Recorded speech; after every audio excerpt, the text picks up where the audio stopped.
Hi guys, and welcome to your weekly horoscope. This one is for Monday the 27th of March, going through until Sunday the 2nd of April 2023. Thanks for joining me. It's a pleasure to be with you today. I'm going to go through each day this week to see how the planets interact with each other, what energy they create amongst themselves.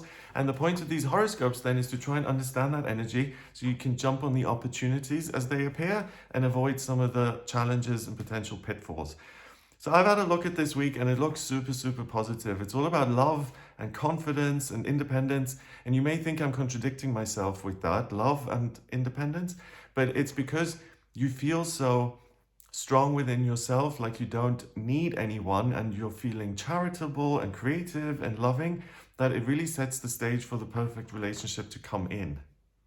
I heard a while ago once someone said, and you may think this is redundant, but if you want a great husband or wife, then you've got to be a great husband or wife. And it's really, that's this week that you present yourself so well and your intentions are so good and you're so focused on doing your own thing and you don't need anybody. So it really creates a nice environment for people to come together and to see whether they want to connect. So really, it's spring has sprung astrologically here. It's all about things getting warmer and the blossoms being out and new relationships and things moving again after a long winter. It's kind of like the pace really picks up here this week. Okay, so starting with Monday, the 27th of March, we've got the moon in Gemini, and that in itself is very positive.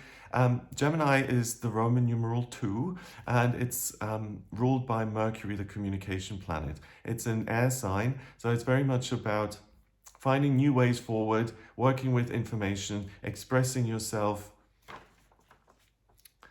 examining different sides of things, looking at the complexities rather than just everything as one-sided. It squares Neptune and Pisces, so it kind of opens the door to your own intuition here on Monday the 27th. And then it sextiles a combo of 3 planets at the moment, which I really like, and that is Jupiter, Mercury and Chiron, all of which are in Aries. So Jupiter is the biggest planet in our solar system and it's responsible for good fortune and good luck and growth. Chiron is the wounded healer, and Mercury is the communication planet. And with all of them being in Aries, anything that stems from within you, I've decided this is important to me. I don't care if anyone else on this planet is interested. I'm interested, so I'm going to do something with this.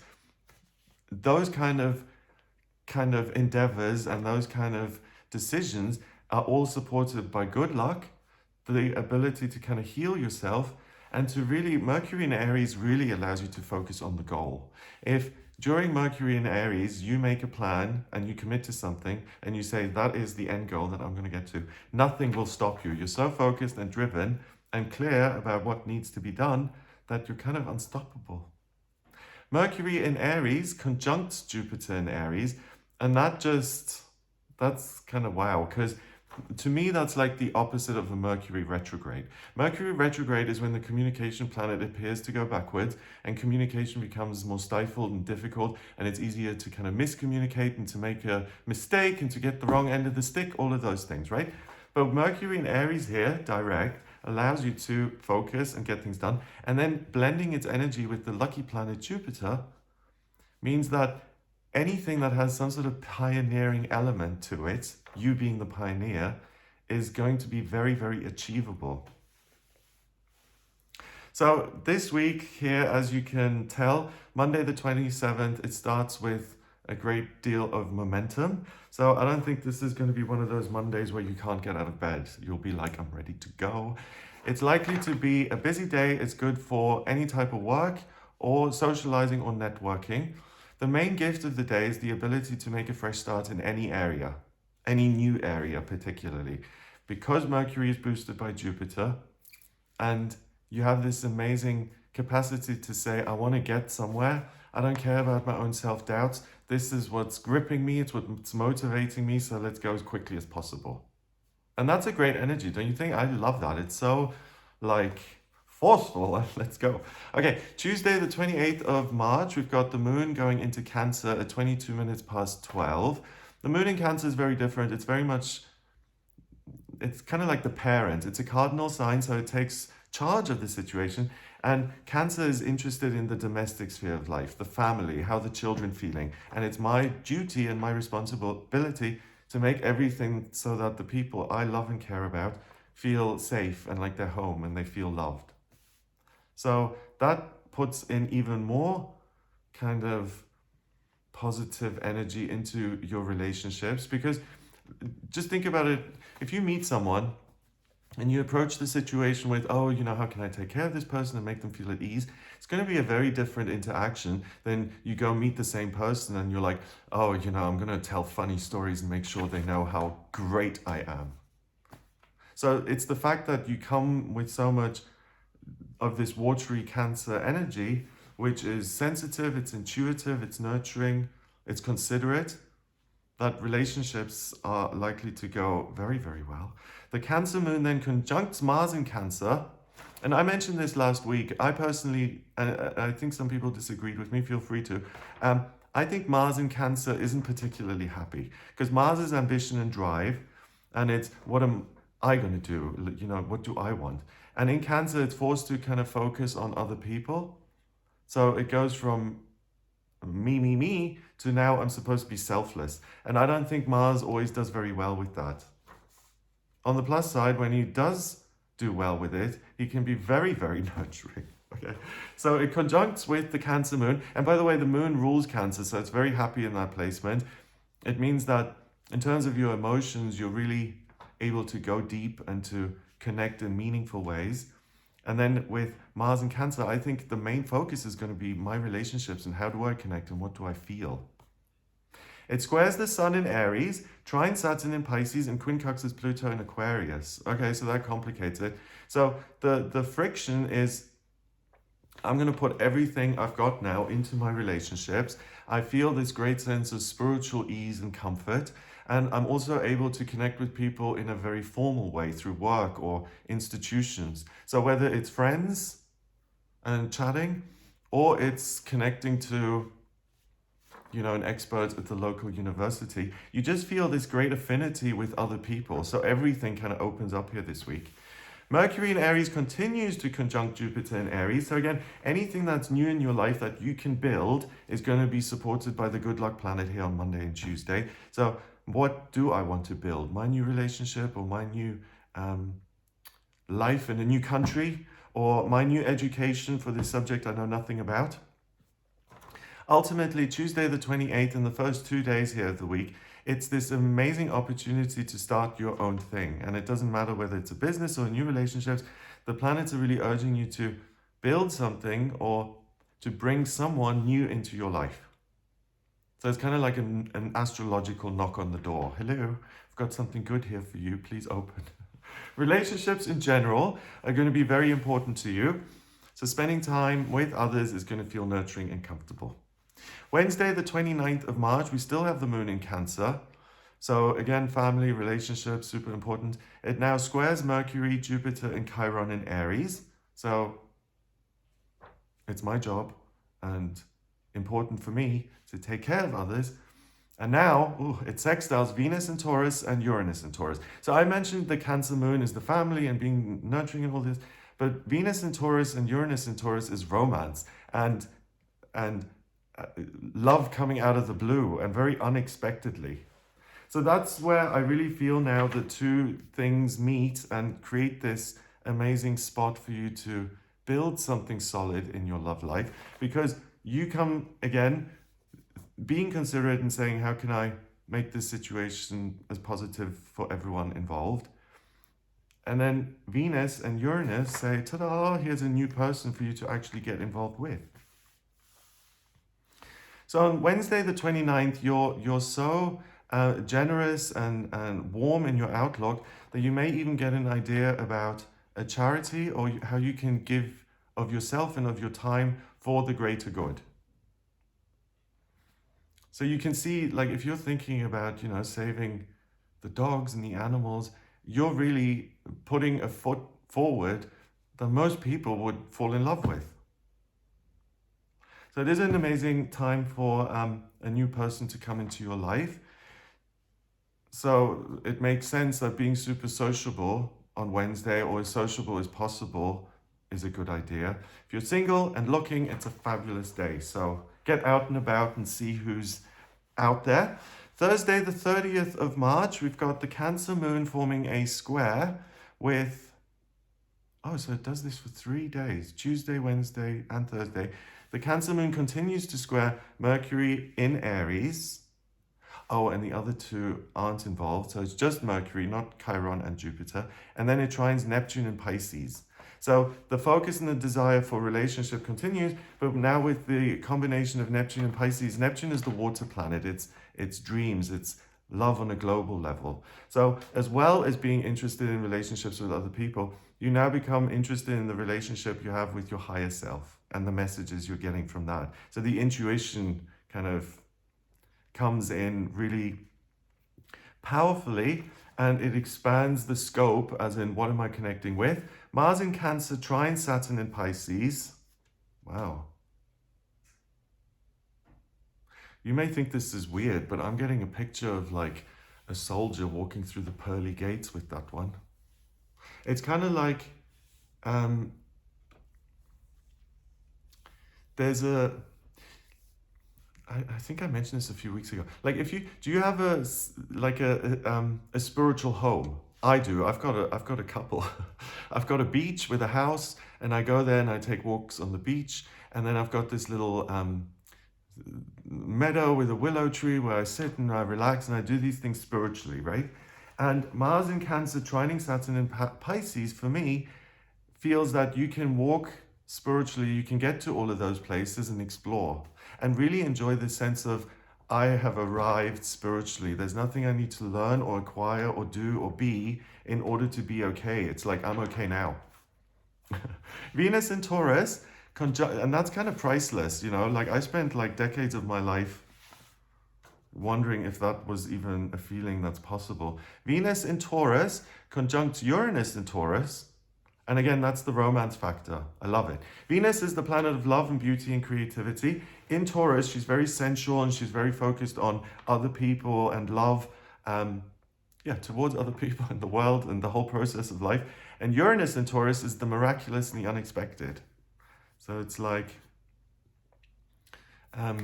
Venus coming out of the ocean. On Thursday, with the Mercury and Aries kind of influence, if you've been trying to make a decision and you haven't been able to, you're like back and forth, ho-hum, something is going to click today that finally allows you to go one way or the other and to regain your momentum or to get something going to begin with. There is still this great sense of comfort and belonging associated with the home, family, and loved ones. And because of Venus, it's the perfect energy for a new romantic relationship to appear. So that looks really good. Friday, the 31st of March. Big breath. We've got the moon going into Leo at 12:31 in the morning. And the moon in Leo is very connected to the inner child. What makes me happy? How can I live in the moment? How can I play? The Leo moon then opposes Pluto in Aquarius. And it's like, oh, I'm not so concerned with being educated right now. Thank you very much. I want to experience my life. It trines the sun and Chiron in Aries. So again, what is it that is important to me? What do I feel is healing for myself and my life? What do I want to engage with rather than what am I being told to engage with? And it quincunxes Saturn in Pisces. And I really love this Saturn in Pisces placement, you know, because it's like, to me, Saturn is like a concrete slab. It's foundation, it's structure, it's something that's unshakable. And it's something that can often feel like a big burden, but we need concrete slabs to build houses on, right? So it's a necessity. And to me, Saturn in Pisces is like, oh, I understand something spiritually that wasn't revealed to me before. It's like this come to a peaceful moment. Let me know your interpretation of Saturn in Pisces, because I think it's amazing. The only thing that it could potentially cause problems with is because Saturn, during your Saturn return, if I'm looking at your birth chart, I always look at Saturn return because that's, as far as I'm concerned, the most important thing that can happen in astrology, and it happens 3 times in life, right? Between the ages of 28 and 29 and a half, 56 and 58, and then again in your 80s. And when Saturn does return, it scrutinizes everything. So Saturn can be overly critical. And if you felt like, oh, I haven't made enough spiritual progress, I haven't been consistent, or, things like that, or is this real guidance or am I just making it up? Saturn in Pisces could make you question that even more. Because remember, if it's trying to build a solid foundation, it doesn't like doubt. So it examines everything to get it out of the way so that something solid can be built. So ultimately on Friday, I think particularly Saturn in Pisces connection allows you to go inward a little bit, and it's a great day to get your bearings on a spiritual level. What am I doing? What's the plan? How do I feel about things? It's good to do that. It's good to meditate or simply to just relax and to kind of enjoy this sense of being held and safe. And then creativity and spiritual pursuits obviously are supported, because spirituality and the imagination and creativity, as far as I'm concerned, go hand in hand. So both of those are going to be easy to tap into. Moving into April, Saturday the 1st of April, we have the Leo moon forming a square with Venus and Uranus, both in Taurus. So the Leo moon is this childlike desire to play and to have fun. Venus is the romance element, and Uranus in Taurus. Anything can happen in that area of your life. The Leo moon then trines Jupiter, Chiron, and Mercury in Aries. So again, you're able to tap into this sense of, I'm ready, it's all systems go, it's time for me to make progress on my own journey. And a quincunx is Neptune in Pisces. So it's like you can see the dream kind of hovering above you and you're just walking towards it. It's amazing. So Saturday, 1st of April, more love, more romance, and the desire to have an adventure, and ultimately simply a good time. And ideally with other people rather than on your own. So it's the perfect day to do something you've always dreamed of. Really, like if you can almost see the dream and walk into it, towards it, then what is it that you've dreamed of doing that you haven't done yet? So whether that's, spending the day with family at Disneyland, or it's hiking, or it's sightseeing a city, anything at all that is a dream of yours. And what's also weird? Sometimes, like for me, when I first moved here, I took the electric skateboard I've got and I skated around the big, what's it called? The cathedral. And as I was doing it, I was like, oh my God, this was on my bucket list. This was like a dream for my life. So sometimes you don't even know what your hopes and dreams are until you're doing them. And what am I trying to say with that? Give yourself permission to have new experiences, and maybe within those experiences is something that you then realize, wow, I always wanted to do this and I didn't realize. Sunday, the 2nd of April, we've got the Leo moon forming a trine with Mercury in Aries. So you're very decisive, very focused, and still pretty easygoing. Or, you don't take things too seriously, and because you've got this clarity of vision, things aren't such problems. So, I'm splitting hairs with this, but on one level, I don't see it as such a problem. And then on the other level, it really isn't such a problem because you're so capable that you can get it sorted very quickly. So, of course, you know what I'm saying? The moon goes into Virgo at 12:57 in the afternoon. It's a nice sense of grounding. And again, criticism to a certain degree, but the ability to analyze and to organize very well. The Virgo moon then opposes Saturn in Pisces, sextiles Mars in Cancer, and quincunxes Pluto in Aquarius. So it's much more the Virgo moon that is much more interested in doing stuff like gardening or spending time with friends than it is to go on these big spiritual adventures. So that kind of means you're less interested in that side of things. Again, with the Mars and Cancer sextile, relationships are super important. And whether those are really intimate, close personal relationships or acquaintances or formal ones, colleagues, I want to connect with people. So with Sunday, the fun of the previous day continues, and you have this desire to be silly and carefree and not to take things too seriously. Any concerns about things that you need to do in future in the coming week, they won't appear as overly important.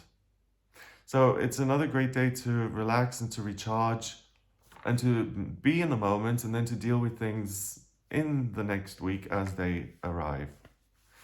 I remember I had a job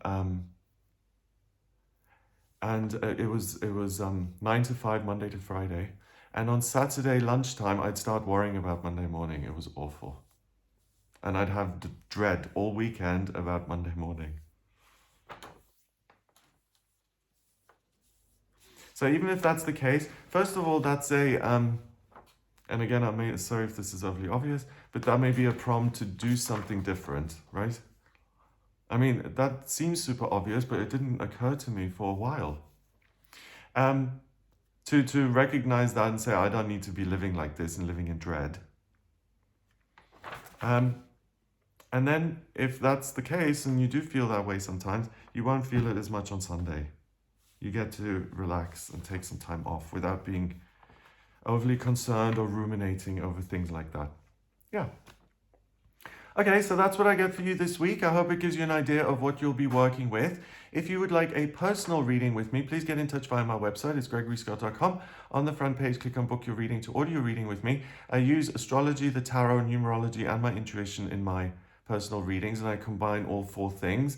To draw up your birth charts, I need your place of birth, date of birth, and time of birth. If you don't have the time of birth, then please order a chart rectification with me. That's a process where you send me 10 or more life events and I actually manually work out your time of birth. Once I've got that, then I'm able to draw up your natal charts, and it appears as a wheel, the way I look at them, and it tells me a great deal about you. I always call it a blueprint of your soul. So if you have any questions about your life purpose or relationships or what's coming up in future or locations that may work for you and others that may not work so well, please do get in touch with me for a personal reading. And if you like this video, then give it a thumbs up. Please hit subscribe and share the video online. Have a fabulous day. Fabulous week rather. Check out some of my other videos. I do videos on the new moons and the full moons, as well as daily tarot readings. So have a look at those, and I will speak to you next week. All the best.